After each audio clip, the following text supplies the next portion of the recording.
जय Jagannath. I am Sushant Kumar Sahu. Welcome to Sushant classes. आज तुम मान क्लास 8 रो सामाजिक पाठ पढ़ाऊली। जेपर्यंत पढ़ी तापर पढ़ा तापर कौन अच्छी ना प्राकृतिक संबल गुड़िकर बंटन और यार प्रभाव। प्राकृतिक संबल गुड़िक पृथ्वीर विभिन्न प्रांतर कि कौन देश भितर समान भाव में बंटा होना। तो कौन प्राकृतिक संबल जो अच्छी कौन कोयला आउ पेट्रोलियम बक्साइड खनिज पदार्थ इत्यादि पृथ्वीर सबु जगार समान परिमाण ना कौटी बेसी अच्छी कौटी कम अच्छी कौटी प्रायतः ना। आम कौन जानलु प्राकृतिक संबल गुड़िक पृथ्वीर विभिन्न प्रांत में कौन देश भितर समान भाव में बंटन होना। ये असमान बंटन मानव बसती वाणिज्य प्रकार भेद वाणिज्यर प्रकार भेद आंतर्जातीय संपर्क और संघर्ष को रूप दे थाए। जेहेतु असमान बंटन अच्छी मानव बसती बर्तमान जो वाणिज्य कारबार हो सब टेक्नोलोजी डेभलप कला विभिन्न जिनस कल कारखाना बस ये सब कौन प्राकृतिक संपद को विनियोग कर विभिन्न पदार्थ जेहेतु असमान बंटन हो सारा पृथ्वी प्रकृति द्वारा विभिन्न प्रकार कौन हो वाणिज्य विभिन्न प्रकार वाणिज्य हो जो देश जो संबल अधिक अच्छी द्वारा मैंने विभिन्न प्रकार जिनस कल कारखाना मध्यम टेक्नोलोजी मध्यम सब देश एवं निज देश बाहर विक्रय कर वाणिज्यर प्रकार भेद है कहीं सब देश समान परिमाण जो संबल न वाणिज्य प्रकार भेद सृष्टि हो आंतर्जातीय संपर्क संघर्ष उत्पन्न होता कहीं जो कौन जगार पेट्रोलियम अधिका अच्छी बक्साइड अधिका अच्छी कौन संबल अधिका अच्छी ताकू नापी अन्य कौन देश दाबी कर जगटा मोर तो से जगटा मोर मत दे दियो से अंचल मोर तो आंतर्जातीय संपर्क या द्वारा कौन हो इतिहास पुस्तक गल देख आगे बहुत युद्ध हो युद्ध कौ राज्य कौ प्रांत कौ स्थान कौ देशर थिला पुणी कौ देश आसी मिशिची ये सब विभिन्न प्रकार घटी तो बर्तमान से मैंने कौन मैंने कहते कौन ये जगटा मोर अर्थात कहीं अतीत हुए तो से जगह परवर्ती पर्याय युद्ध पर से जगह सब विभिन्न जगह विभिन्न देश मिसिला पुनर्बार से स्थायी रूप नहीं किंतु स्थायी रूप ना सत्वे भी बर्तमान कौन कहते स्थान आमर से जगह आमर कहीं से प्राकृतिक संबल अधिक अच्छी कि जेहेतु तांकर बोली से दाबी कर नेबाक चाहते आम प्राकृतिक संबल विषय पढ़ुचु तो प्राकृतिक संबल अधिक थी से जगार से कौन कर माने से स्थान टी नापी युद्ध करने पछुना यही प्राकृतिक संबल उपर अधिकार सब्यस्त करने अतीत अनेक युद्ध होती भी अनेक युद्ध जारी रही टीवी माध्यम देखुव केत प्रकार युद्ध चली बर्तमान सारा पृथ्वी आगुरी बहुत युद्ध होता देख पेज 8 पेज 8 पढ़ू तुम मन को क्वेश्चन देख प्राकृतिक संबल असमान बंटन जो कि समस्या सृष्टि होउछि। प्राकृतिक संबल असमान बंटन जो मानव बसती वाणिज्यर प्रकार भेद आंतर्जातीय संपर्क और संघर्ष इत्यादि सृष्टि होउछि। बुझिपारल।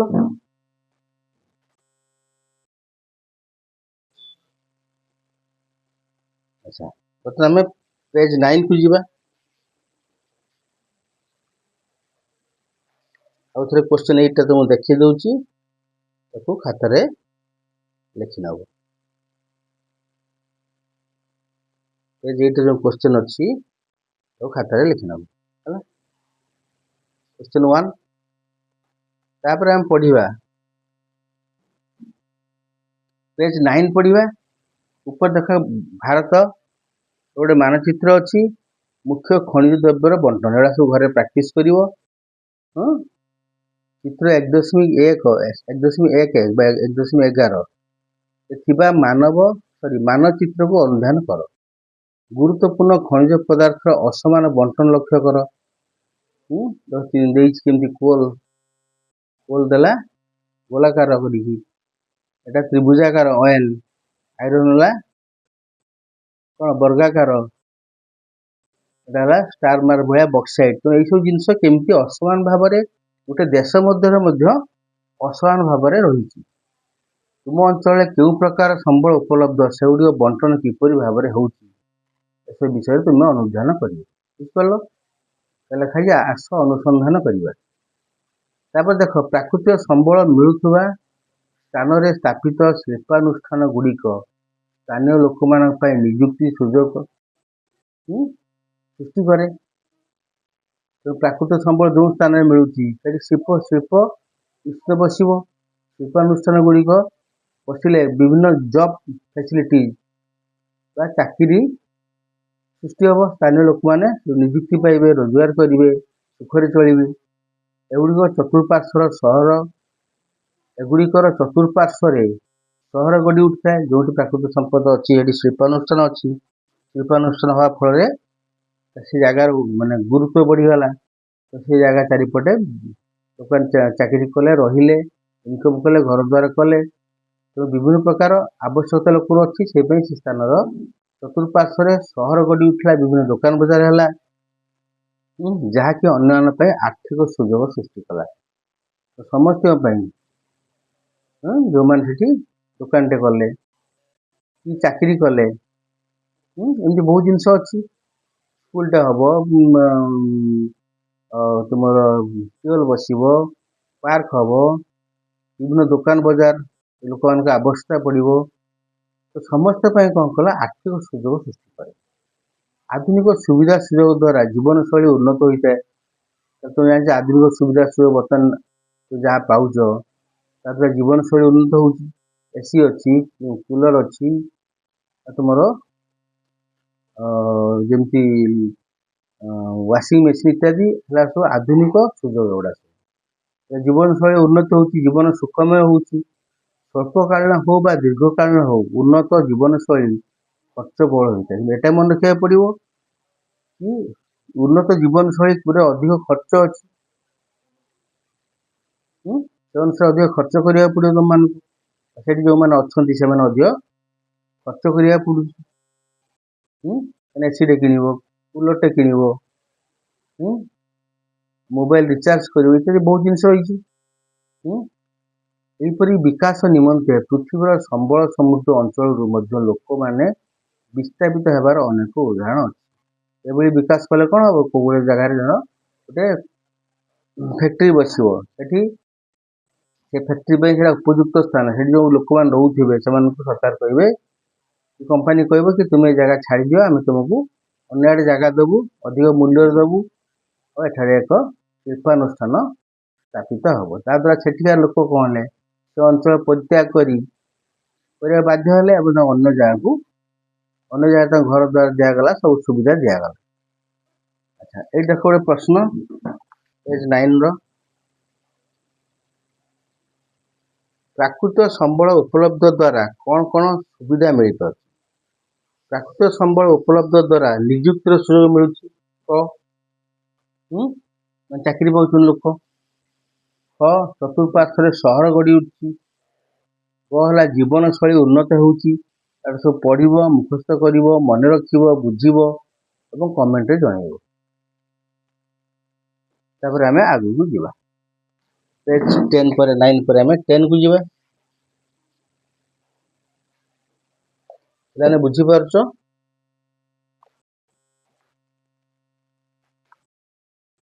ପେଜ୍ 10ରେ କ'ଣ କହୁଛି ଦେଖ। କେତେକ କ୍ଷେତ୍ରରେ ବିସ୍ଥାପିତ ମାନଙ୍କ ପବିତ୍ର ବାସଭୂମି ସଙ୍କଟାପନ୍ନ ଅବସ୍ଥାରେ ରହିଛି। ଏଥିପାଇଁ ଅନେକ ଦ୍ୱନ୍ଦ୍ୱ ସୃଷ୍ଟି ହେଉଛି। ଯେଉଁ ସ୍ଥାନରେ ଲୋକଙ୍କୁ ଉଠେଇ ଦିଆଯିବ କଳକାରଖାନା ସ୍ଥାପନ ପାଇଁ, ତାହେଲେ ସେଇଟା ତାଙ୍କର ପବିତ୍ର ବାସଭୂମି। ତେଣୁ ପବିତ୍ର ବାସଭୂମି ସଙ୍କଟାପନ୍ନ ଅବସ୍ଥା ରହୁଛି। ତେଣୁ ତାଙ୍କୁ ଜାଗା ଛାଡ଼ିବାକୁ ପଡ଼ିବ, ତାଙ୍କ ଉପରେ ଫୋର୍ସ ପଡ଼ିବ, ପ୍ରେସର ପଡ଼ିବ, ତାଙ୍କୁ ଅଧିକ ଅର୍ଥ କମ୍ପାନୀ ହେଉ କି ଗଭର୍ଣ୍ଣମେଣ୍ଟ ହେଉ ଦେବେ, ଏସବୁ ଦ୍ୱାରା ସେମାନେ କଣ କରୁଛନ୍ତି ନା ପବିତ୍ର ବାସଭୂମି ହରୁଛନ୍ତି। ଏହା ଦ୍ୱାରା ଦ୍ୱନ୍ଦ୍ୱ ସୃଷ୍ଟି ହେଉଛି, ଝଗଡ଼ା ହେଉଛି, ଲୋକମାନେ ସ୍ଥାନ ଛାଡ଼ିବା ପାଇଁ ପ୍ରସ୍ତୁତ ହଉନାହାନ୍ତି। କିନ୍ତୁ ଶିଳ୍ପାୟନ ତଥା ମାନବ ଜ୍ଞାନ ଦକ୍ଷତାର ସମନ୍ୱୟ ଯୋଗୁଁ ଅତି ଉଚ୍ଚମାନର ଉତ୍ପାଦମାନ ସୃଷ୍ଟି ହେଉଛି। ଏହାର ଲାଭ କ'ଣ? ଶିଳ୍ପାୟନ ଦ୍ୱାରା ମାନବର ଯେଉଁ ଜ୍ଞାନ ଦକ୍ଷତାର ବୃଦ୍ଧି ହେଇ ଚାଲିଛି। ଜ୍ଞାନ ଦକ୍ଷତା ବୃଦ୍ଧି ହେଲା, ଶିଳ୍ପାୟନ ସେ ଅନୁସାରେ ଉନ୍ନତ ହେଲା। ତ ଏଇ ଦୁଇଟା ମଧ୍ୟରେ ଶିଳ୍ପାୟନ ଓ ଜ୍ଞାନ ଦକ୍ଷତା ମଧ୍ୟରେ ସମନ୍ୱୟ ସୃଷ୍ଟି ହେଲା। ଉଚ୍ଚମାନର ଉତ୍ପାଦମାନଙ୍କ ମାନ ସୃଷ୍ଟି ହେଉଛି। ଉଚ୍ଚମାନର ପଦାର୍ଥ ବା ଯେଉଁ ଜିନିଷ ଆମେ ବ୍ୟବହାର କରୁଛୁ, ଆମେ ଉଚ୍ଚମାନର ଉତ୍ପାଦ ପାଇଲୁ। ଦେଖ, ଉଡ୍ ଷ୍ଟିଲ୍ ଉଦାହରଣ ଦେଇଛି ଭଳି ଉଚ୍ଚମାନର ଇସ୍ପାତ ଏହାର ଉଦାହରଣ। ତ ଶିଳ୍ପାୟନ ଫଳରେ ଜ୍ଞାନ ଦକ୍ଷତାର ଅଭିବୃଦ୍ଧି ଫଳରେ ଉଡ୍ ଷ୍ଟିଲ୍ ନାମକ ଏକ ଉଚ୍ଚମାନର ଇସ୍ପାତ ତିଆରି ହୋଇପାରିଛି। ଏହା ବ୍ୟତୀତ ପ୍ରାକୃତିକ ସମ୍ବଳର ଭୌଗୋଳିକ ସ୍ଥିତି ଉପରେ ନିର୍ଭର କରି ଜାତୀୟ ଓ ଆନ୍ତର୍ଜାତୀୟ ବାଣିଜ୍ୟ ପ୍ରଭାବିତ ହୋଇଥାଏ। ତ ପ୍ରାକୃତିକ ସମ୍ବଳ କେଉଁ ସ୍ଥାନରେ ଅଛି, ତା ଉପରେ ନିର୍ଭର କରି ଜାତୀୟ ବା ଆନ୍ତର୍ଜାତୀୟ ବାଣିଜ୍ୟ କାରବାର ଚାଲେ। ଆମେ ଜାଣୁ ଯେ ଭାରତ ବୃହତ ସାମ୍ରାଜ୍ୟର ବିକାଶକୁ ଅତୀତରେ ବାଣିଜ୍ୟ ହିଁ ଇନ୍ଧନ ଯୋଗାଇଥିଲା। ଯେତେବେଳେ ଭାରତ ପୂର୍ବରୁ ଭାରତ କଥା କୁହାଯାଇଛି, ସେତେବେଳେ ଭାରତ କ'ଣ ସ୍ୱତନ୍ତ୍ର ରାଜ୍ୟ, ସ୍ୱତନ୍ତ୍ର ଦେଶ ନଥିଲା। ସେତେବେଳେ ଆମେ କ'ଣ କରୁଥିଲୁ? ଆମେ ବାଣିଜ୍ୟ ବେପାର କରୁଥିଲୁ। ଇରାକ ସହିତ, ଇରାନ ସହିତ, ପଶ୍ଚିମ ଦେଶମାନ ସହିତ ବାଣିଜ୍ୟ ବେପାର କରୁଥିଲୁ। ତ ବାଣିଜ୍ୟ ବେପାର ଦ୍ୱାରା ଆମେ ସମୃଦ୍ଧ ହେଉଥିଲୁ। ଆର୍ଥିକ ସ୍ତରରେ, ସାମାଜିକ ସ୍ତରରେ ଆମେ ଉନ୍ନତ ମାନର ଜୀବନଯାପନ କରୁଥିଲୁ। ତ ଆମେ ଜାଣୁ ଯେ, ସେଥିପାଇଁ ସେ ଲେଖିଲା କ'ଣ ନା, ଆମେ ଜାଣୁ ଯେ ଭାରତର ବୃହତ ସାମ୍ରାଜ୍ୟର ବିକାଶ, ତା ଦ୍ୱାରା ବୃହତ ସାମ୍ରାଜ୍ୟର ବିକାଶ ହେଲା। ରାଜାମାନେ ଅଧିକ ଶକ୍ତିଶାଳୀ ହେଲେ ବାଣିଜ୍ୟ ଦ୍ୱାରା।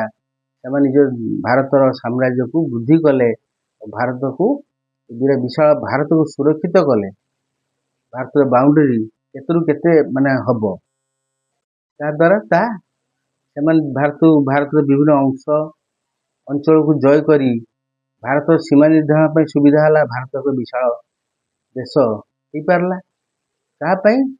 ନା ବାଣିଜ୍ୟ ପାଇଁ। ବୁଝିପାରିଲ?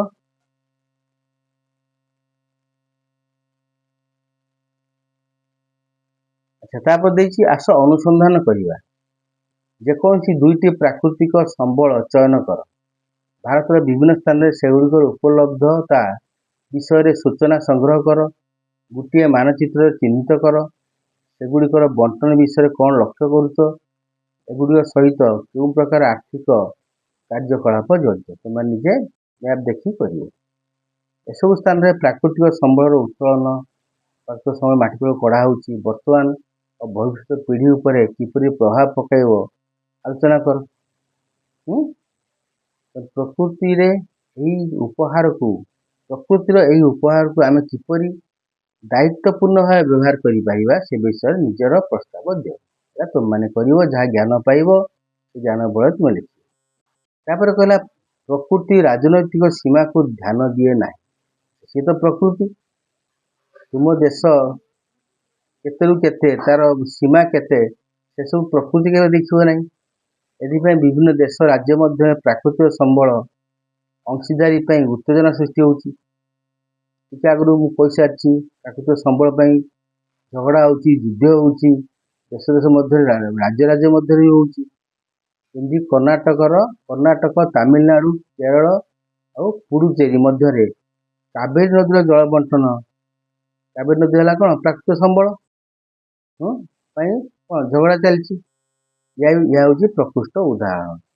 ଏହି ରାଜ୍ୟମାନ ମଧ୍ୟରେ ଆଲୋଚନା ଓ ଦକ୍ଷତାପୂର୍ଣ୍ଣ ପରିଚାଳନା ଦ୍ୱାରା ଶାନ୍ତି ବଜାୟ ରଖିବା ସହ ନ୍ୟାୟସଙ୍ଗତ ବଣ୍ଟନର ଆବଶ୍ୟକତା ରହିଛି। ଏହି ରାଜ୍ୟମାନ ମଧ୍ୟରେ କ'ଣ କରିବ? ଏହି ରାଜ୍ୟମାନଙ୍କ ମଧ୍ୟରେ ଆଲୋଚନା କରିବ। ସେ ଆଲୋଚନାକୁ ଦକ୍ଷତାପୂର୍ଣ୍ଣ ପରିଚାଳନା କରିବ, ଯେପରିକି ଶାନ୍ତି ସ୍ଥାପନ ହେବ ଓ ନ୍ୟାୟସଙ୍ଗତ ହେବ। ସମସ୍ତଙ୍କୁ ଠିକ୍ ନ୍ୟାୟ ମିଳିବ। ନ୍ୟାୟସଙ୍ଗତ ଭାବରେ ବଣ୍ଟନ ହେବ ପ୍ରାକୃତିକ ସମ୍ବଳ। ଏହା ନିଶ୍ଚିତ ଯେ ପଡ଼ୋଶୀ ଦେଶମାନଙ୍କ ମଧ୍ୟରେ ଏଭଳି ଚୁକ୍ତିନାମାର ପହଞ୍ଚିବା ଏତେ ସହଜସାଧ୍ୟ ବ୍ୟାପାର ନୁହେଁ। ତ ମାନିବେନି। ସହସାଧ୍ୟ ବେପାର ନୁହେଁ। ଯଦିଓ ଆମେ ତାକୁ ଆଲୋଚନା କଲେ, ଦକ୍ଷତାପୂର୍ଣ୍ଣ ପରିଚାଳନା କଲେ, ନ୍ୟାୟସଙ୍ଗତ ବଣ୍ଟନ କଲେ, ତା ଭିତରେ ଜଣେ ଯଦି କୋଉ ରାଜ୍ୟ ହଉ କୋଉ ଦେଶ ହଉ ତାକୁ ଗ୍ରହଣ କରିବ ନାହିଁ, ତାହେଲେ କ'ଣ ହବ? କଥାର ସମାଧାନ ସମ୍ଭବପର ହେବ ନାହିଁ।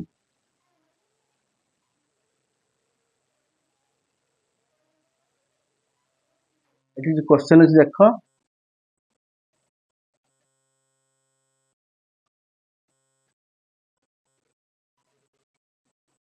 କ୍ୱେଶ୍ଚନ 3, ଶିଳ୍ପାୟନ ଯୋଗୁଁ ଉତ୍ପାଦନ ହୋଇଥିବା ଉଚ୍ଚମାନର ଉତ୍ପାଦର ନାମ ଲେଖ। ଏଟା ହେଲା ଉଡ୍ ଷ୍ଟିଲ୍। କ୍ୱେଶ୍ଚନ 4, ପ୍ରାକୃତିକ ରାଜନୈତିକୁ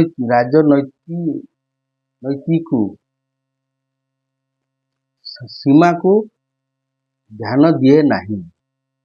ପ୍ରାକୃତିକ ରାଜନୈତିକୁ ସୀମାକୁ ଧ୍ୟାନ ଦିଏନି।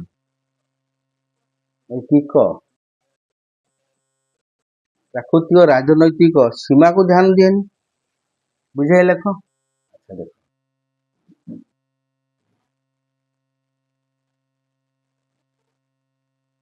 ବିଭିନ୍ନ ଦେଶ ଓ ରାଜ୍ୟ ମଧ୍ୟରେ ପ୍ରାକୃତିକ ସମ୍ବଳର ଅଂଶଦାରୀ ପ୍ରାକୃତିକ ସମ୍ବଳ ତ ପ୍ରକୃତରେ କାହାର, କୋଉ ଦେଶର ବା କୋଉ ରାଜ୍ୟର ପାଇଁ ଉତ୍ତେଜନା ସୃଷ୍ଟି ହୁଏ। କର୍ଣ୍ଣାଟକ, ତାମିଲନାଡୁ, କେରଳ, ପୁଡୁଚେରୀ ମଧ୍ୟରେ କାବେରୀ ନଦୀର ଜଳ ବଣ୍ଟନ ଏକ ଉଦାହରଣ। ବୁଝିପାରିଲ? ପ୍ରାକ୍ଟିସ କରିବ, କ୍ୱେଶ୍ଚନ ସବୁ ଲର୍ନ କରିବ। ତାପରେ ଆମେ ପେଜ 11 ବା 11 ପୃଷ୍ଠା ପଢିବା।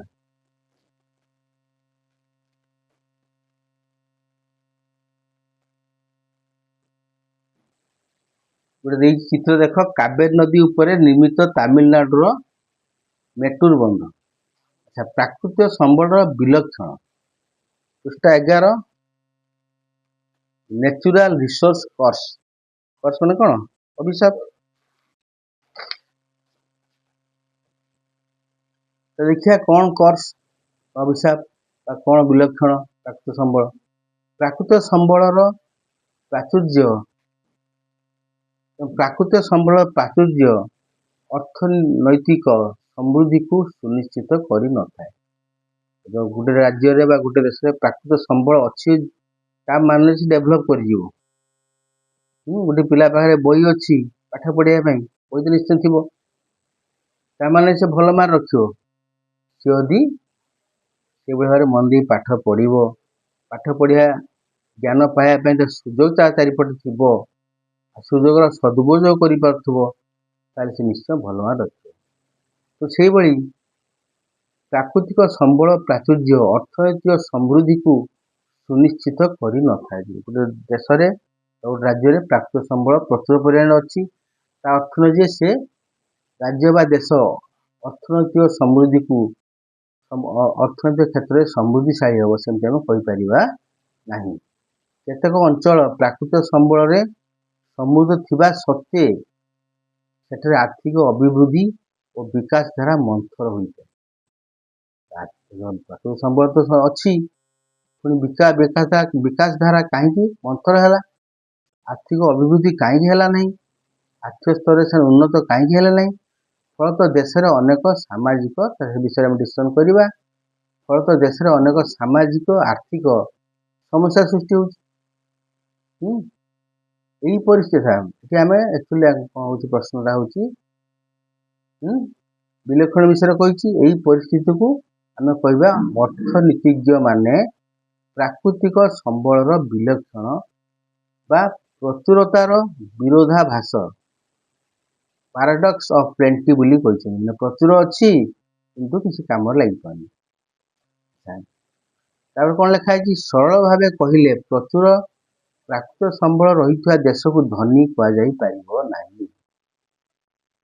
କାହିଁକି ଏମିତି କୁହାଯାଇ ପାରିବ ନାହିଁ? ବହୁ କ୍ଷେତ୍ରରେ ସମ୍ବଳକୁ ଉଚ୍ଚ ମୂଲ୍ୟରେ ଉତ୍ପାଦରେ ପରିଣତ କରିବାକୁ ଆବଶ୍ୟକ ଶିଳ୍ପ ବିକାଶ ଦେଶର ଆର୍ଥିକ ପରିସ୍ଥିତି ଯୋଗୁଁ ସମ୍ଭବ ହେଉନାହିଁ।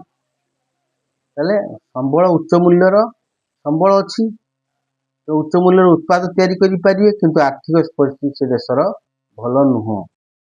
ତ ସେ ପାଇଁ ଯେଉଁ ମେସିନ୍ ସବୁ ଦରକାର, ଯେଉଁ ଟେକ୍ନୋଲୋଜି ଦରକାର, जो मैंने आसी सब करेबे जो कंपनी आसी करेबे ता द्वारा कौन से माने उच्च मूल्य उत्पाद तैयारी करेंगे से अर्थर अभाव रही टेक्नोलोजी अभाव रही स्थान कौ स्थान से बसइबे धर प्लांट बसइबे कारखाना बसइबे तार असुविधा रही अभाव रही यही पुस्तक शेष दिखाई उत्पादक कारक अध्याय विषय अधिक बुझा तो आम जानलु कि प्रचुर प्राकृतिक संबल थाई देश कौन हो आर्थिक स्तर में शक्तिशाली हो पारना एवं उच्च मूल्यर उत्पाद प्रस्तुत कर पारना से सुजोग से वंचित हो विभिन्न भौगोलिक अंचल उपलब्ध प्राकृतिक संबल व्यवहारक्षम करने जो सब निवेश आवश्यक बोली तुम भावुच देख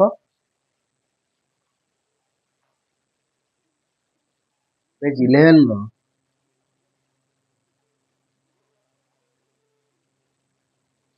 प्राकृतिक संबलर विलक्षण किंबा प्रचुरता विरोधाभास कहले कौन बुझ केतेक अंचल लिखियो एमि उत्तर कौन लिखियो केतेक अंचल प्राकृतिक संबल समृद्ध थिबा सत्वे सेठारे आर्थिक अभिवृद्धि और विकास द्वारा मंथर होता है यह प्राकृतिक संबलर विलक्षण किंबा प्रचुरतार विरोधाभाषा कहुए बुझिपार अच्छा संबलर संग्रहण यार धारणीयता मध्य संतुलन रक्षा तथा एक आह्वान रही संबल तो संग्रह करवा यार धारणीयता मान सस्टेनेबिलिटी मध्य संतुलन रक्षा करा पड़ो अर्थात पूजार संबल अच्छी कोयला अच्छी कि पेट्रोलियम अच्छी कि बक्साइड अच्छी आम से परिमाण उत्तोलन करिया जी परिमाण आमर आवश्यक जमीती आमर पर जो मान सब आसवे पर पीढ़ी से व्यवहार करें पर पीढ़ी व्यवहार करें ताकू आखिया रखी आम केते परिमाण से संबल को आम आम देश माटी तलू बाहर करवा एवं से संबल केते परिमाण बाहर आम मगेवा जहाँफल आम देश जो संबल अच्छी से दीर्घ वर्ष भर धरी व्यवहार हो पार और शेष हम ना तो ये है कौन संतुलन प्राकृतिक संबल और धारणीयता मध्य संतुलन सस्टेनेबिलिटी मीन्स कंटिन्यू कर तार शेष हम ना से व्यवस्था आम कर प्रकृतिर संबल संबंध में यथार्थ ज्ञान यार सुपरिचालना विषय आम प्रथम जाना दरकार संबल विषय ज्ञान था दरकार कि ठीक भाव परिचालना कर भी जाना दरकार मनुष्यर बोध शक्ति सुशासन उपयुक्त योजना उपर ही स्थायी लाभ तत्काल लाभ निर्भर करे मनुष्य कौन कर जो बोध शक्ति ज्ञान अच्छी जदि देश सुशासन चली उपयुक्त योजना से करी स्थायी लाभ कर तत्काल लाभ जनता लाभ हो बुझिपार पेज 11 सैला आम 12 को जीवा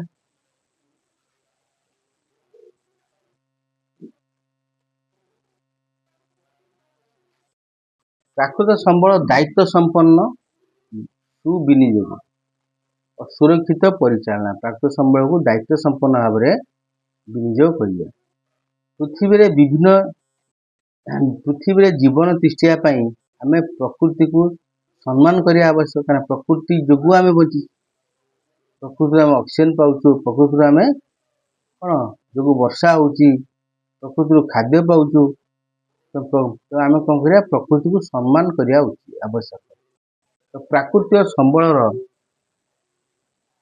सुव्यवस्थित उपयोग द्वारा नवीकरण योग्य संबल पुनरुद्धार पुनःसृष्टि नवीकरण अधिक संबल यथाचित दायित्व संपन्न व्यवहार संभव हो यदि आम प्रकृति सम्मान करवा प्राकृतिक संबल को सुव्यवस्थित उपयोग कर द्वारा जी आम आवश्यक टीका बुझे से भाव में व्यवहार करवा द्वारा कौन हम नवीकरण योग्य संबलर पुनरुद्धार जो नवीकरण जार क्षति भरण हो पार बारंबार सृष्टि हो पार पुनरुद्धार करिया काना मनीष कौन करुच्ची तार अधिक लाभ पाइबा आशारे नवीकरण योग्य संबल को से कौन करुच्ची नष्ट कर चली तेणु नवीकरण योग्य संबल विपद पड़ी जंगल नवीकरण योग्य संबल आम गछ काटिलु आमर दरकार काटिलु कि पुणी आम से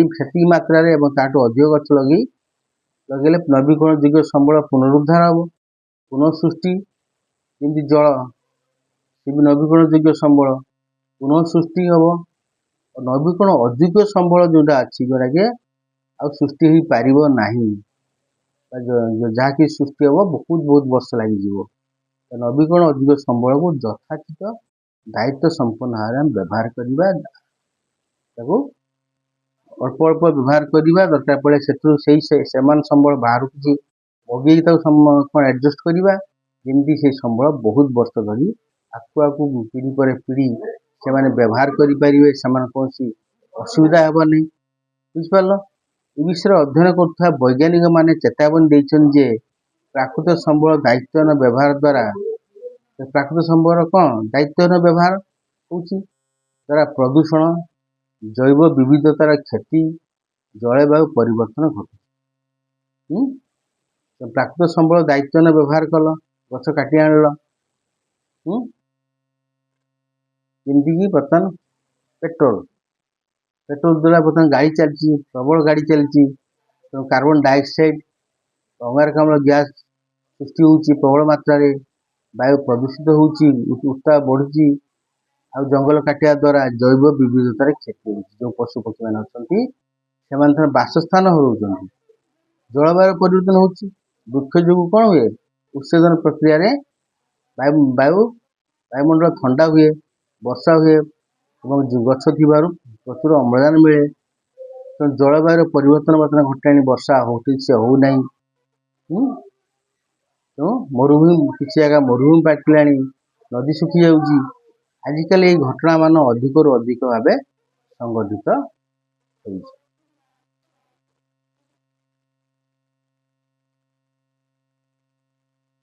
हो क्वेश्चन अच्छी देख प्राकृतिक संबलर सुव्यवस्थित उपयोग द्वारा की प्रभाव पड़ी प्राकृतिक संबलर सुव्यवस्थित उपयोग द्वारा नवीकरण योग्य संबलर पुनरुद्धार हम व्यवस्था मुझे बुझेली पुनः सृष्टि हम और नवीकरण अयोग्य संबलर दायित्व संपन्न व्यवहार हो पार गोटे क्वेश्चन कौन अच्छी प्राकृतिक संबलर दायित्वहीन व्यवहार द्वारा की क्षति हम प्राकृतिक संबल दायित्वहीन व्यवहार द्वारा प्रदूषण हम जल प्रदूषण वायु प्रदूषण सब प्रदूषण हम जैव विविधतार क्षति हम जलवायुर परिवर्तन घटे बुझिपार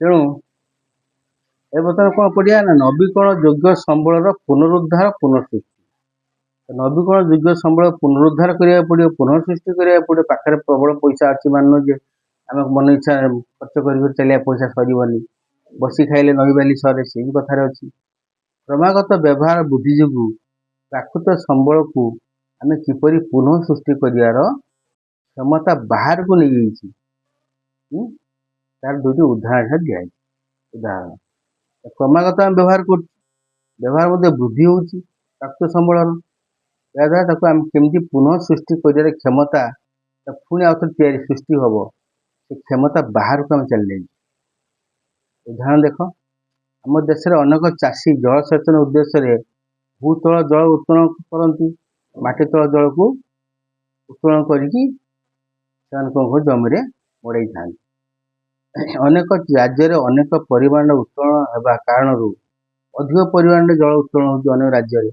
भूत जल स्तर पुनः भरण तुलन में अधिक निम्नगामी हो मन रख माटीतल जल जो स्तर अच्छी आम ट्यूबवेल बसैलु पाइप पठेलु पाइप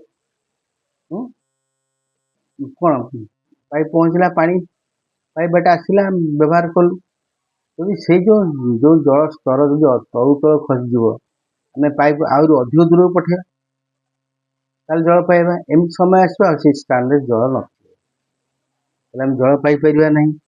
ସମୟକ୍ରମେ ଭୂତଳ ଜଳର ଅଭାବ ବୃଦ୍ଧି ପାଇବାରେ ଲାଗିଛି। ଭୂତଳ ଜଳ ଅଭାବ ଲାଗିଛି। ଏହାର ଉପଲବ୍ଧତା ହ୍ରାସ ଯୋଗୁଁ ଜଳ ଉତ୍ତୋଳନ ବ୍ୟୟବହୁଳ ହେଉଛି। ଯେହେତୁ ସହଜରେ ମିଳୁନାହିଁ, ତାକୁ କାଢ଼ିବା ପାଇଁ, ଜଳ ପାଇବା ପାଇଁ ଆମକୁ ଅଧିକ ଖର୍ଚ୍ଚ କରିବାକୁ ପଡ଼ୁଛି, ଅଧିକ ଦୂର ପର୍ଯ୍ୟନ୍ତ ପାଇପ୍ ପଠେଇବାକୁ ପଡ଼ୁଛି। ତାଦ୍ୱାରା କ'ଣ ହେଉଛି, ବା ସେଇ ଜାଗାରେ ଜଳ ସରି ଆସିଲାଣି, ମିଳୁନାହିଁ, ଅନ୍ୟ ଜାଗାରେ ଆମେ ଜଳ ଉତ୍ତୋଳନ କରିବା ପାଇଁ ଚେଷ୍ଟା କରିବା, ଯାହାଫଳରେ ବ୍ୟୟବହୁଳ ହେଉଛି, ଅଧିକ ଖର୍ଚ୍ଚ ହେଉଛି। ପୂର୍ବାନୁମାନ କରାଯାଇଛି ଯେ ଆମର ବର୍ଦ୍ଧସୁ ସହର ଗୁଡ଼ିକରେ ଭୂତଳ ଜଳ ଶୀଘ୍ର ଶେଷ ହୋଇଯିବ। ଯେଉଁ ସହରଗୁଡ଼ିକ ଡେଭଲପ୍ କରୁଛି, ଜନସଂଖ୍ୟା ବୃଦ୍ଧି ପାଉଛି, ଜଳର ଆବଶ୍ୟକତା ବଢ଼ିଛି, ଜଳକୁ ସେମାନେ ମନ ଇଚ୍ଛା ଖର୍ଚ୍ଚ କରୁଛନ୍ତି, ଏଠି ଭୂତଳ ଜଳ ଶେଷ ହୋଇଯିବ। ସୁତରାଂ ଭୂତଳ ଜଳସ୍ତର ବୃଦ୍ଧି ନିମନ୍ତେ ଅନେକ ପ୍ରତିକାରମୂଳକ ପଦକ୍ଷେପ ଆରମ୍ଭ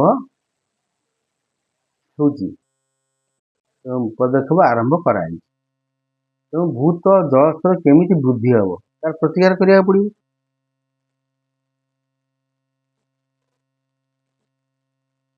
କ'ଣ ହବ, କ'ଣ କରିବା ଆମେ ତାହେଲେ? ଆଗରୁ ଦେଖ ଗାଁ ଗଣ୍ଡାମାନଙ୍କରେ ପୋଖରୀ ଥିଲା, କୂଅ ଥିଲା, ବର୍ତ୍ତମାନ ସେଗୁଡ଼ା ସବୁ ନାହିଁ। ଏଥିପାଇଁ ଆମେ ଜଳ ଅମଳ କରିବା। ଯେଉଁ ଜାଗାରେ ଜଳର ପରିମାଣ କମ୍ ହୁଏ, ସେମାନେ କ'ଣ କରୁ, ଛାତ ଉପରେ ଯେଉଁ ବର୍ଷା ଜଳ ପଡ଼େ, ତାକୁ ପାଇପ୍ ବାଟେ ବିରାଟ ବଡ଼ କୁଣ୍ଡ କରିଥାନ୍ତି। କୁଣ୍ଡରେ ଆସି ଗଚ୍ଛିତ ହୁଏ, ତାକୁ ସେମାନେ ପରିଷ୍କାର କରନ୍ତି ଏବଂ ଜୀବାଣୁମୁକ୍ତ କରିବା ପାଇଁ ବ୍ଲିଚିଂ ପାଉଡର ବା କ୍ଲୋରିନ୍ ଇତ୍ୟାଦି ମିଶାନ୍ତି। ସେଇଟା ହେଲା ତୁମର କ'ଣ, ସେଟା ହେଉଛି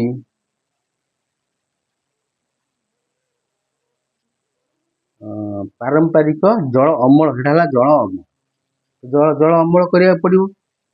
ବିଭିନ୍ନ ପାରମ୍ପରିକ ପଦ୍ଧତି ଅବଲମ୍ବନ କରିବା, ପୋଖରୀ ଖୋଳିବା, ବିଭିନ୍ନ ଜଳାଶୟ ଯେଉଁଗୁଡ଼ିକ ପୋତି ହେଇଗଲାଣି ତାକୁ ପୁନରୁଦ୍ଧାର କରିବା, ପାଣିର ଅପଚୟ ହ୍ରାସ, ଯେତିକି ଦରକାର ସେତିକି ଆମେ ବ୍ୟବହାର କରିବା।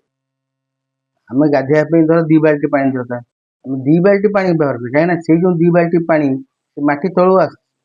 ଆମେ 2 ବାଲ୍ଟି ଜାଗାରେ 10 ବାଲ୍ଟି 15 ବାଲ୍ଟି ପାଣି ବ୍ୟବହାର କରିବା, ତାହେଲେ କ'ଣ ହେବ, ପାଣିର ଅପଚୟ ହେବ, ଜଳସ୍ତର କମିଯିବ, ଆଉ ଜଳ ପାଇବା କଷ୍ଟକର ହୋଇଯିବ। ବଞ୍ଚିବା ପାଇଁ ଆମକୁ ଜଳ ପାଇବା ପାଇଁ କଷ୍ଟକର ହୋଇଯିବ। ପ୍ରକ୍ରିୟାକରଣ, ପୁନଃ ବ୍ୟବହାର ଭଳି କିଛି ପ୍ରକ୍ରିୟାକରଣ କରିବା।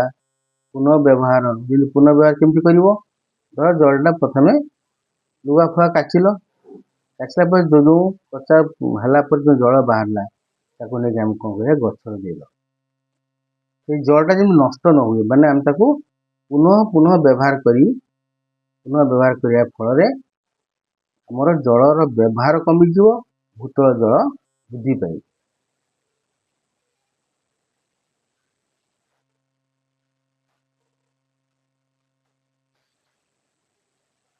ଏଇଠି ତ ପ୍ରଶ୍ନ ଅଛି, ଦେଖ ପିଲାମାନେ, ଆମ ରାଜ୍ୟରେ କ୍ୱେଶ୍ଚନ ନମ୍ବର 8 ଦେଖ, ଆମ ରାଜ୍ୟରେ ଚାଷୀମାନେ ଅଧିକ ପରିମାଣର ଭୂତଳ ଜଳ ଉତ୍ତୋଳନ କରିବା ଫଳରେ କି ଅସୁବିଧା ସୃଷ୍ଟି ହେଉଛି? ଦେଖ, ଆମ ରାଜ୍ୟରେ ଚାଷୀମାନେ ଅଧିକ ପରିମାଣର ଭୂତଳ ଜଳ ଉତ୍ତୋଳନ କରିବା ଫଳରେ କ'ଣ ହେଉଛି, ଭୂତଳ ଜଳସ୍ତର ନିମ୍ନଗାମୀ ହେଉଛି। ଫଳରେ ଜଳ ଉତ୍ତୋଳନ କ'ଣ ହେଉଛି, ବ୍ୟୟବହୁଳ ହେଉଛି।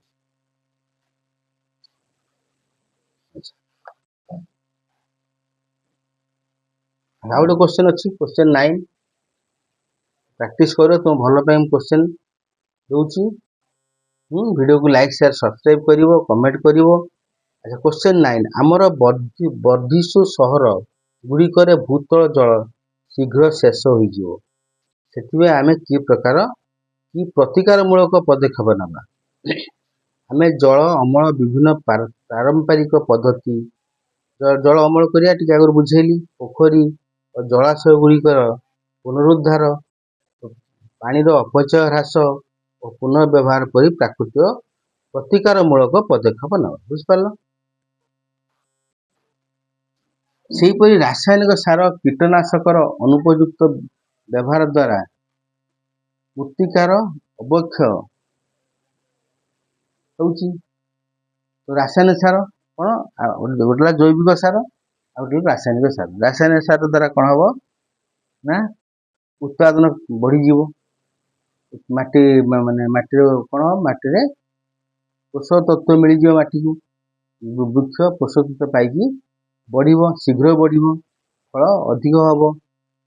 ଆଉ କୀଟନାଶକ ଔଷଧ ଅନୁପଯୁକ୍ତ ବ୍ୟବହାର, କୀଟନାଶକ ଔଷଧ କ'ଣ ଯେତିକି ବ୍ୟବହାର କରିବା କଥା ସେତିକି କରିବା, ତାଠୁ ଅଧିକ ବ୍ୟବହାର ହେଉଛି।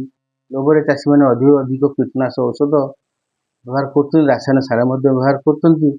ସେଟା ମୃତ୍ତିକା ଅବକ୍ଷୟ ହେଉଛି, ମୃତ୍ତିକା ନଷ୍ଟ ହେଉଛି, ମାଟିର ଗୁଣ ନଷ୍ଟ ହେଉଛି। ମାଟିର ଗୁଣ ନଷ୍ଟ ହେଲେ ସେ ମାଟି କୌଣସି କାମରେ ଲାଗିବ ନାହିଁ, ସେଠି ଗଛ ହେବ ନାହିଁ। ପାରମ୍ପରିକ କୃଷି ପଦ୍ଧତି ମୃତ୍ତିକାକୁ ପୃଥିବୀ ମାର ଅଂଶ ବୋଲି ବିବେଚନା କରୁଥିଲେ। ଆଗରୁ ଯେଉଁମାନେ ଚାଷବାସ କରୁଥିଲେ, ପାରମ୍ପରିକ ପଦ୍ଧତିରେ ଚାଷ କରୁଥିଲେ, ପୃଥିବୀକୁ ମାନେ ମୃତ୍ତିକାକୁ ମା ବୋଲି କହୁଥିଲେ। ସେ ସମୟରେ ଗୋବର ଅନ୍ୟାନ୍ୟ ପ୍ରାକୃତିକ ସାରର ବ୍ୟବହାର ହେଉଥିଲା। ଗାଈ ଗୋବର ଘଷି ତିଆରି ହେଉଥିଲା, ତୁମମାନେ ତ ଦେଖିନଥିବ, ଆମ ସମୟରେ ଥିଲା। ଗୋବର ଅନ୍ୟାନ୍ୟ ପ୍ରାକୃତିକ ସାର, ସବୁ ପ୍ରାକୃତିକ ସାର, ପନିପରିବା ଚୋପା, ଶୁଖିଲା ଗଛର ପତ୍ର, ଏହାଦ୍ୱାରା ପ୍ରାକୃତିକ ସାର ତିଆରି ହେଉଥିଲା, ଯାଇକି ମାଟି ଦେଉଥିଲେ। ଏହାଦ୍ୱାରା ଫସଲ ଉତ୍ପାଦନ କମ୍ ହେବ, କିନ୍ତୁ ମାଟିର ଗୁଣ କେବେ ବି ଖରାପ ହେବନି, ମାଟିର ଗୁଣ ଆଉ ଦିନକୁ ଦିନ ଭଲ ହେବ। ମୃତ୍ତିକା ଆଚ୍ଛାଦନ, ମଲ୍ଚିଂ, ବହୁ ଫସଲ ଭିତ୍ତିକ କୃଷି ପଦ୍ଧତି ଆଦି ଅଭ୍ୟାସ ଗୁଡ଼ିକ ମୃତ୍ତିକା ପରିଚାଳନାକୁ ବ୍ୟବସ୍ଥିତ କରିଥାଏ। ସେତେବେଳେ କ'ଣ କରୁଥିଲେ, ମାଟି ପକାଇ ଦେଉଥିଲେ, ସେ ଜାଗାରେ ମୃତ୍ତିକା ଆଚ୍ଛାଦନ କରୁଥିଲେ, ମାଟି ଆଣି ପକାଉଥିଲେ, କାହିଁକିନା ସେ ମାଟି ଆସ୍ତେ ଆସ୍ତେ ଖରାପ ହେଇଯାଉଛି। ମାଟିର ଉର୍ବରତା ବଢ଼ାଇବା ପାଇଁ ମାଟି ପକାଉଥିଲେ। ବିଭିନ୍ନ ପ୍ରକାର ଫସଲ କରୁଥିଲେ। କେଉଁ ଫସଲ କେଉଁ ପୋଷକ ତତ୍ତ୍ୱ ଅଧିକ ବ୍ୟବହାର କରୁଛି, ଆଉ କେଉଁ ଫସଲ ଅନ୍ୟ କେଉଁ ପୋଷକ ତତ୍ତ୍ୱ ଅଧିକ ବ୍ୟବହାର କରୁଛି, ଯାହାଫଳରେ ବିଭିନ୍ନ ପ୍ରକାର ଗଛ ହେବ, ମାଟିର ଉର୍ବରତା ହ୍ରାସ ପାଇବ ନାହିଁ। ପୁଣି ଚାଷ ସେମାନେ କ'ଣ କରୁଥିଲେ, ଜୈବିକ ସାର ଦେଉଥିଲେ, ରାସାୟନିକ ସାର ନୁହଁ। ଫଳରେ ମାଟିର ଉର୍ବରତା ରହୁଥିଲା, ବିଭିନ୍ନ ପ୍ରକାର ଫସଲ କରି ମାଟିର ଉର୍ବରତାକୁ ବଞ୍ଚେଇ ରଖୁଥିଲେ। ବର୍ତ୍ତମାନ ହେଲା ପେଜ ନମ୍ବର 12।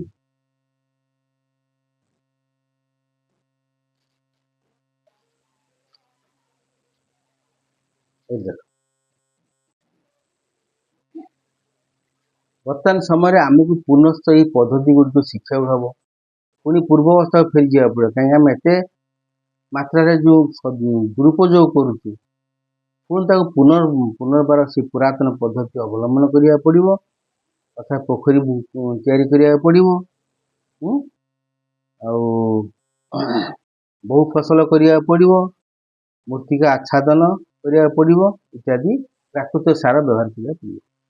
ଏହାଦ୍ୱାରା ମୃତ୍ତିକାକୁ ପୁନର୍ଭରଣ କରିହେବ, ପୁନର୍ଜୀବିତ କରି ଅବକ୍ଷୟକୁ ରୋକାଯାଇପାରିବ। ବୁଝିପାରିଲ? ତାପରେ ପଢ଼ିବା ଭୂତଳ ଜଳର ଅତ୍ୟଧିକ ବ୍ୟବହାର, ଓଭର ଏକ୍ସପ୍ଲଏଟେସନ।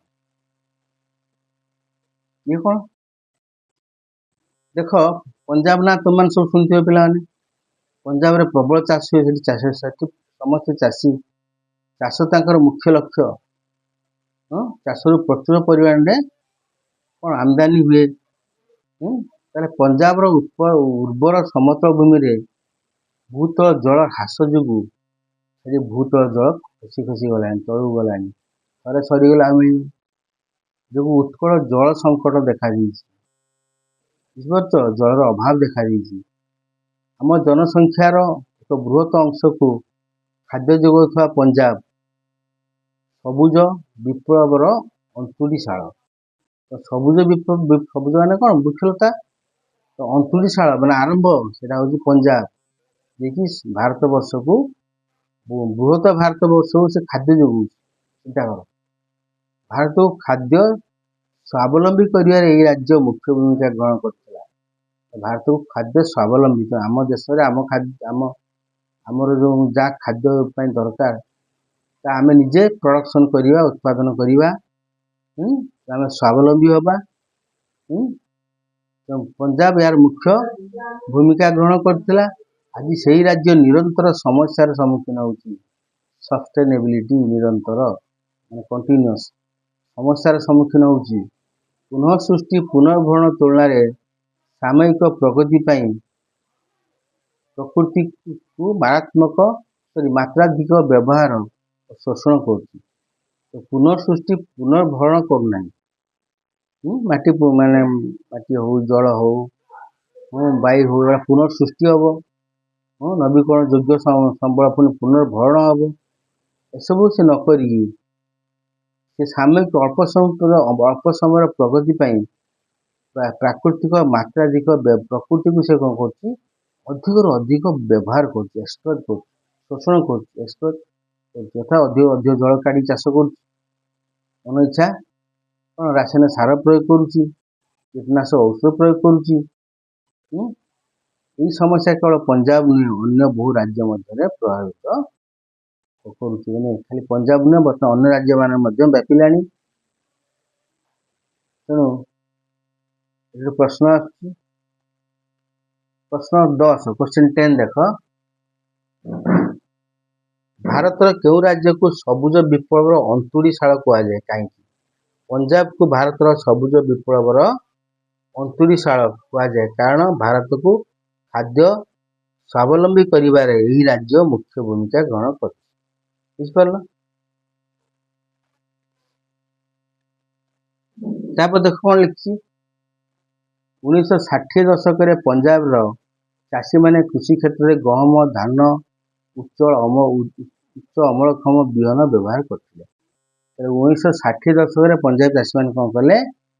କୃଷି କ୍ଷେତ୍ରରେ ଗହମ ଓ ଧାନ ଉଚ୍ଚ ଅମଳକ୍ଷମ ବିହନ, ଯେଉଁ ବିହନ ଦ୍ୱାରା ଅଧିକରୁ ଅଧିକ କ'ଣ ଅଧିକ ଚାଷ ପଦାର୍ଥ ମିଳିବ, ଧାନ ମିଳିବ, ଗହମ ମିଳିବ, ଅଧିକ ଆକାର ମଧ୍ୟ ବଡ଼ ହବ, ଶୀଘ୍ର ମିଳିବ, ଚାଷଟା ଶୀଘ୍ର ହବ। ତ ସେମାନେ କ'ଣ କରିଥିଲେ? 1960 ଦଶକରେ ପଞ୍ଜାବର ଚାଷୀମାନେ କୃଷି କ୍ଷେତ୍ରରେ ଗହମ ଓ ଧାନର ଉଚ୍ଚ ଅମଳକ୍ଷମ ବିହନ ବ୍ୟବହାର କରିଥିଲେ। ଏହା ପାରମ୍ପରିକ ବିହନ ଅପେକ୍ଷା ଅଧିକ। ତାହେଲେ ଭଲ କଥା, କିଛି ଅବସ୍ଥା ନାହିଁ। ଏଠି ଗୋଟେ କ୍ୱେଶ୍ଚିନ୍ ଦେଖ ପିଲାମାନେ, କେବେ ପଞ୍ଜାବର ଚାଷୀମାନେ କୃଷି କ୍ଷେତ୍ରରେ ଗହମ ଓ ଧାନର ଉଚ୍ଚ ଅମଳକ୍ଷମ ବିହନ ବ୍ୟବହାର କରିଥିଲେ? 1960 ଦଶକ। କ୍ୱେଶ୍ଚିନ୍ 11। ଆଚ୍ଛା, ଭଲ କଥା। ଗହମ, ଧାନ ଆମେ ଉଚ୍ଚ ଅମଳକ୍ଷମ ବିହନ କଲୁ, ପ୍ରଡକ୍ସନ୍ ବଢ଼ିବ, ଲୋକମାନେ ଖାଦ୍ୟ ପାଇବେ। କିନ୍ତୁ ଅସୁବିଧା କେଉଁଠି ରହିଲା? ଅସୁବିଧା ହେଉଛି ଏହା ପାରମ୍ପରିକ ବିହନ ଅପେକ୍ଷା ଅଧିକ ଜଳ ଆବଶ୍ୟକ କରୁଛି। ଜଳସ୍ତର କମିଯିବ। ଚାଷୀମାନେ ଏହି ଆବଶ୍ୟକତା ପୂରଣ କରିବା ପାଇଁ ଅଧିକରୁ ଅଧିକ ଭୂତଳ ଜଳ ଉପରେ ନିର୍ଭର କଲେ। ଭୂତଳ ଜଳ ଅଧିକ ବାହାର କଲେ। ବୃକ୍ଷମାନଙ୍କୁ ଅଧିକ ଜଳ ଦେଲେ, କାହିଁକିନା ବୃକ୍ଷକୁ ଅଧିକରୁ ଅଧିକ ଜଳ ଆବଶ୍ୟକ ଥିଲା। କାହିଁକିନା ଏଗୁଡ଼ା ସବୁ ହେଉଛନ୍ତି ଉଚ୍ଚ ଅମଳକ୍ଷମ ବିହନ, ଅଧିକ ଜଳ ଆବଶ୍ୟକ କରନ୍ତି। ଏହା ସହିତ ମାଗଣା ବିଦ୍ୟୁତ୍ ଯୋଗାଣ ହେଲା। ମଟର ପମ୍ପର ବ୍ୟବହାର ଫଳରେ ଭୂତଳ ମଟର ପମ୍ପ ସବୁ ବସିଲା, ବିଭିନ୍ନ ଆଡ଼େ ବିଦ୍ୟୁତ୍ ଦ୍ୱାରା ଚାଲିଲା। ଭୂତଳ ଜଳ ଅତ୍ୟଧିକ ଉତ୍ତୋଳନକୁ ତ୍ୱରାନ୍ୱିତ କଲା। ମାଟି ତଳୁ ଅତ୍ୟଧିକ ଜଳ ବାହାର କରି ବୃକ୍ଷରେ ଦେଲେ। ଆଜି ମଧ୍ୟ ଭାରତର ଅଧିକାଂଶ ସ୍ଥାନରେ ଏହି ପରିସ୍ଥିତି ସୃଷ୍ଟି ହେଇଛି। ଭାରତର ଅଧିକାଂଶ ସ୍ଥାନରେ କ'ଣ ହେଇଛି ନା ମଟର ପମ୍ପ ଦ୍ୱାରା ଜଳ ମାଟି ତଳୁ ବାହାର କରାହେଉଛି, ଆଉ ଚାଷ କ୍ରମାଗତ ଭାବରେ ଚାଷ କରାହେଉଛି। ଆଉ ଉଚ୍ଚ ଅମଳକ୍ଷମ ବିହନ ମଧ୍ୟ ବ୍ୟବହାର କରାହେଉଛି। ଏ ପ୍ରକାର ଆଧୁନିକ କୃଷି କୌଶଳ ପାଇଁ ଅଧିକରୁ ଅଧିକ କୀଟନାଶକ ଓ ରାସାୟନିକ ସାର ମଧ୍ୟ ବ୍ୟବହାର ହେଉଛି। ତାହେଲେ କ'ଣ ହବ? ମାଟି ନଷ୍ଟ ହୋଇଯିବ, ମାଟି ତଳ ଜଳ ଶେଷ ହୋଇଯିବ, ଜଳବାୟୁ ନଷ୍ଟ ହେବେ। ତେଣୁ ଉପରୋକ୍ତ କାରଣଗୁଡ଼ିକ ମିଳିତ ଭାବରେ ପଞ୍ଜାବର ଏକ ବଡ଼ ଅଞ୍ଚଳ ଦେଖ, ଭୂତଳ ଜଳସ୍ତର ପ୍ରାୟ 30 ମିଟର ତଳକୁ ଚାଲିଗଲାଣି। 30 ମିଟର ତଳକୁ ଚାଲିଗଲାଣି। ତାହେଲେ କ'ଣ ହବ? ସେ ଜଳ ଶେଷ ହୋଇଯିବ। ଆଉ ପାଇପ୍ ପଠାଇଲେ କି ଆମେ ମଟର ପମ୍ପ ବସିଲେ ପାଣି ଆହୁରି ନଥିବ। ଏହି ଭୂତଳ ଜଳରେ କୀଟନାଶକ ଓ ସାରରୁ ରାସାୟନିକ ପଦାର୍ଥ ମିଶି ସ୍ୱାସ୍ଥ୍ୟ ପାଇଁ ବିପଦ ସୃଷ୍ଟି କରୁଛି। ଯେଉଁ ସେମାନେ ଚାଷ ପାଇଁ କୀଟନାଶକ ଔଷଧ ବ୍ୟବହାର କରୁଛନ୍ତି, ସାର ବ୍ୟବହାର କରୁଛନ୍ତି, ସିଏ ହେଇକି ମାଟି ତଳ ଜଳରେ ମିଶିବା ଆରମ୍ଭ କଲାଣି। ଆମେ କେଉଁ ଜଳ ପିଇବା ତାହେଲେ? କ'ଣ ସେ କୀଟନାଶକ ଓ ସାର ମିଶ୍ରିତ ଜଳକୁ ପିଇବା? ଆମ ଶରୀର ଖରାପ ହବ। ଏସବୁ ଆମେ ନିଶ୍ଚୟ ଧ୍ୟାନ ଦେବା ଉଚିତ। ଏଥିରେ ପ୍ରଶ୍ନ ଅଛି, ପିଲାମାନେ ଦେଖ ପେଜ୍ 13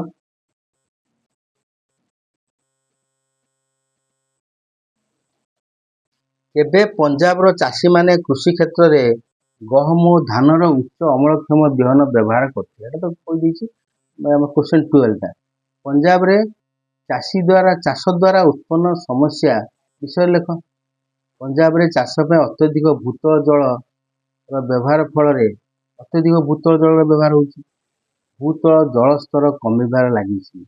ଅତ୍ୟଧିକ କୀଟନାଶକ ଓ ରାସାୟନିକ ସାରର ପ୍ରୟୋଗ ଦ୍ୱାରା ମାଟି ତଳ ଜଳ ବିଷାକ୍ତ ହେବାରେ ଲାଗିଛି। ମନେ ରଖ, କେତେ ବଡ଼ ସମସ୍ୟା ସୃଷ୍ଟି କରିବାକୁ। ମାଟିର ମାନ ମଧ୍ୟ ହ୍ରାସ ପାଉଛି, ମାଟିର ଗୁଣ ହ୍ରାସ ପାଉଛି। ସେ ମାଟି ଆଉ ଚାଷ ପାଇଁ ଉପଯୋଗୀ ହେବ ନାହିଁ। ଆମେ ପୁଣି ବାହାରୁ ମାଟି ମଗାଇବାକୁ ପଡ଼ିବ। ଏଭଳି ପରିସ୍ଥିତି ସୃଷ୍ଟି ହେଇଯିବ। ନେକ୍ସଟ ଆମେ ଏଇ ଯୋଉ ଚିତ୍ର ଦେଇ ଦେଖ, ଭୂତଳ ଜଳ ଉତ୍ତୋଳନ କେମିତି ହେଉଛି। ଚିତ୍ର ଆର୍ଦ୍ର ଧାନ କ୍ଷେତ୍ର ଅଧିକ ପରିମାଣ ଜଳ ଆବଶ୍ୟକ ହେଉଛି। ଉଚ୍ଚ ଅମଳକ୍ଷମ ବିହନ ବ୍ୟବହାର କରିବା ଦ୍ୱାରା। ପରେ ଆମେ 14କୁ ଆସିବା।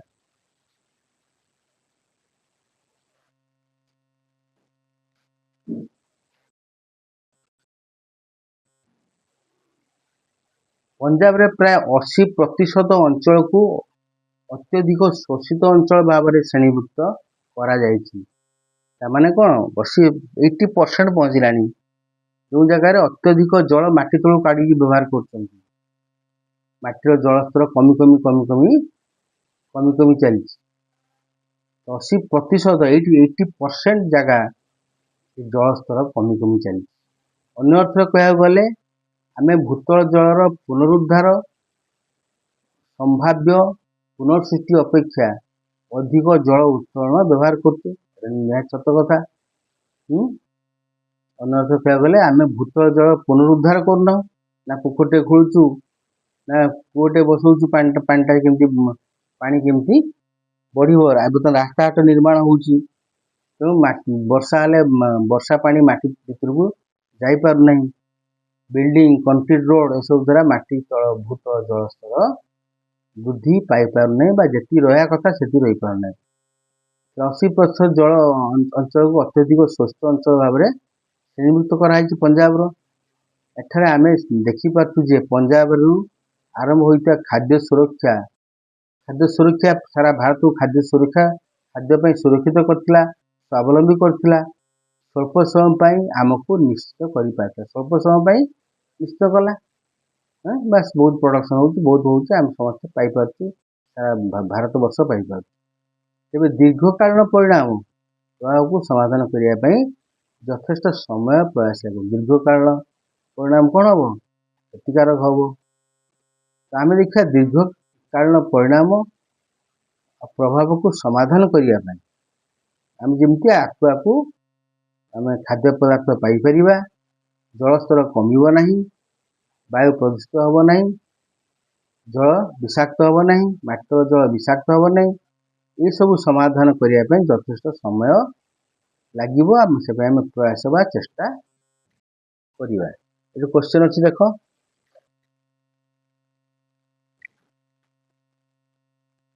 ପଞ୍ଜାବରେ କେତେ ପ୍ରତିଶତ ଅଞ୍ଚଳକୁ ଅତ୍ୟଧିକ ଶୋଷଣ ଅଞ୍ଚଳ ଭାବରେ ଶ୍ରେଣୀଭୁକ୍ତ କରାଯାଇଛି? ଏଟା ହେଲା 80%। ପରୀକ୍ଷାରେ ପଡ଼ିବ, ତୁମମାନେ ପ୍ରିପେୟାର ହେବ। ଏଟା ହେଲା ମୋର ପାର୍ଟ 2 ଭିଡ଼ିଓ ତୁମମାନଙ୍କୁ ଏଟା ଛାଡ଼ିଛି। ତାପରେ ଆଉ ଗୋଟିଏ ପାର୍ଟ 3 ଭିଡ଼ିଓ ହେବ। ହେଲା ପରେ ପ୍ରଥମ ଅଧ୍ୟାୟ ଶେଷ ହେବ। ଭିଡ଼ିଓକୁ ଲାଇକ୍, ସେୟାର, କମେଣ୍ଟ କରିବ। ମୋ ପାଠପଢ଼ା ତୁମକୁ କେମିତି ଲାଗୁଛି, କେତେ ବୁଝିପାରୁଛ, କ'ଣ ଅସୁବିଧା ହେଉଛି ସବୁ ଜଣେଇବ। ଧନ୍ୟବାଦ।